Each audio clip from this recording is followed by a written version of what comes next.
now we have Libby.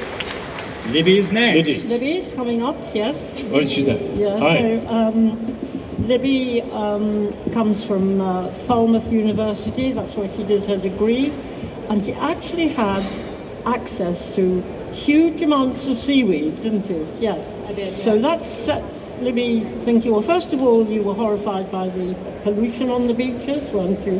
And all the plastic coming up. And then she thought, I've got to do something with this seaweed. It was a bit of a challenge because she's doing an arts degree, but she wrestled with a lot of science. She's now doing an MSc at University College, yes. And she has created a biomaterial from seaweed. Hold it up, Libby. Libby, tell us about it. What is it and how do you make it? So, in short, it's a 2-week home compostable biomaterial from seaweed sugars. Yeah, seaweed sugars. Yeah, so I take the seaweeds, I extract all the sugars as sustainably as possibly, and does the sugars, does that make a resin? So it makes like a powder once you've got the sugar. Okay, and is it then water soluble in tea? Yes. So I mean, so tell me the function of the film. What purposes, what uses can it serve? So it's incredibly versatile. It just depends on the plasticizer that you use. So you can use it as a solid kind of brittle material. So I can 3D print this. So I've got 3D printed COVID tests that I've used, tested, they work. Or film like this doesn't have the coating on, but we can use that in traditional darkroom printing, so replacing the paper that would just go to waste on test strips and such, which can then be ground down and recast into new strips. Does sugars in manufacturing, what function do they generally serve? Because you can make resins, for example, from sugars. You can make, as you say, non-soluble products. They act as binders as well?